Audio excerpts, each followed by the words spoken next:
as the cacophony of solid oak logs hitting against other logs, branches snapping and beating against dragon hide, and the sound of giant leathery wings straining under several tons of wood begins to die down.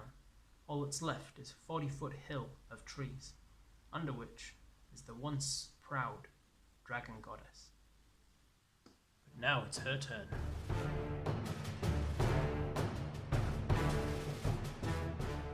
So in the last video, in honor of the Team Trees movement, I had a look at whether an army of 20 million awakened trees would be able to defeat a tag-teaming Tiamat and Tarrasque. In that video, I mainly spoke for the trees, but now it's time to have a look at the other side of it, starting with Tiamat.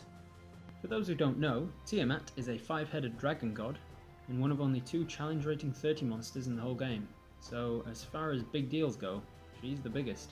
To start with, she's immune to low-level spells, she has advantage against high-level spells, and even if she does fail a save, she can choose to nope it into a success 5 times a day. On top of that, as mentioned in the last video, she also regains hit points at the start of every turn, so you really have to pile on the pain if you're going to get anywhere with her.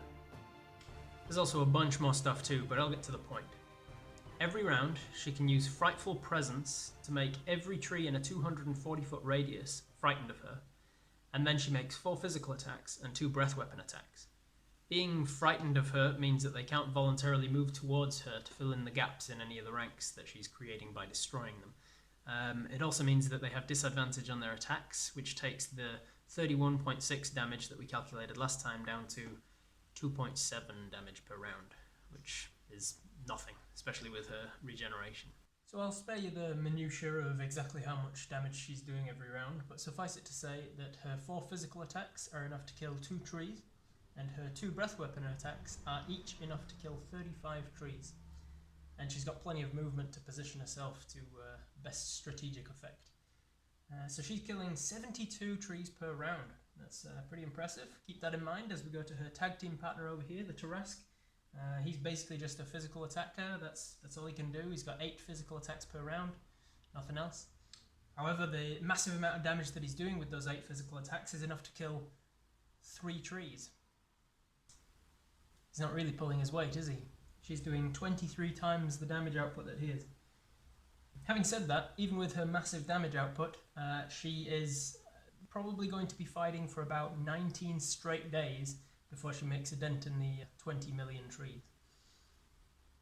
On and on into that first night she raged, kept on the battlefield by her own insatiable bloodlust.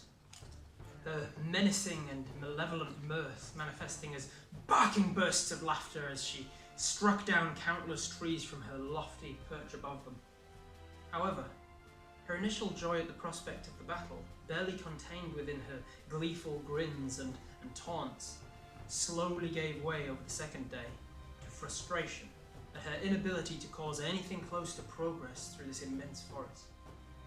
The trees, marching incessantly forward, doing practically not a scratch to her before falling into inanimate piles of broken timber and charred leaves, still came, wave after wave after wave. So the second night, she tried to flee, to rest a while, only to fall victim to a handful of 7th level Earthbind spells, cast from some of the 20,000 druids around the perimeter of the battlefield. She was forced to stay and fight a little more. After 52 hours of continuous fighting, her lofty place, untouchable above them, finally gave way as her exhausted wings could not support her anymore, and she came crashing down amongst them. She continued to battle ferociously through that night, felling hundreds of trees without suffering so much as a scratch from them in return. By the 4th evening, however, she was clearly showing signs of exhaustion. Her frightful presence was barely more than an intimidating snarl. Her blue head hung limp over her shoulder, unconscious. The black head was having a hard time seeing through swollen shut eyes. Her tail could barely muster the strength to slap one tree across the trunk. But she still fought on. The tag team partner now lay decomposing miles away, tree branches sticking out of every orifice. And it was the morning of the 7th day when she finally held down by the weight of hundreds of trees, breathed her last breath.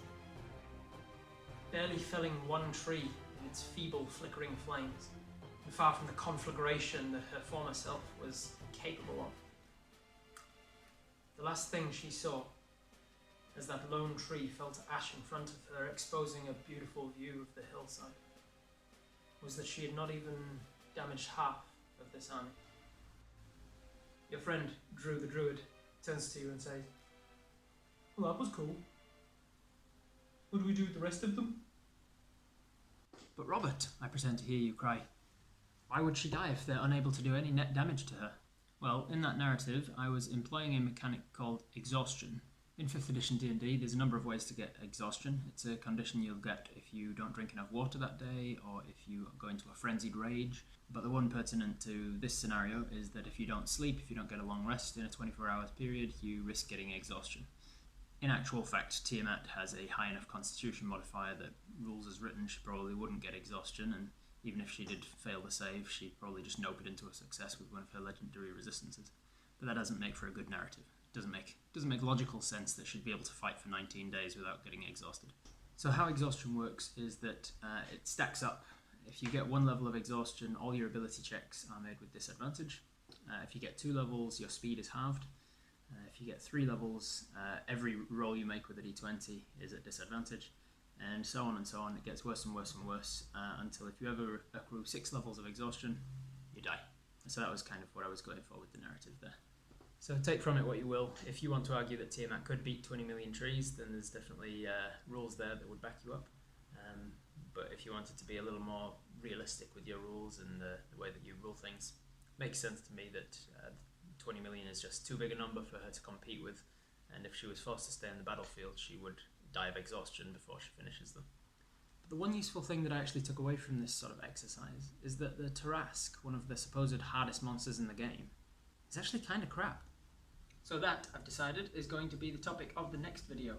I'm going to talk about all the reasons why I don't think the Tarrasque deserves its challenge rating, and the things that I would change about it if I was to ever use it in one of my home campaigns. So look forward to that, but for now, you've earned a point of inspiration for making it to the end of the video. Don't forget to like and subscribe, and I'll see you in the next one.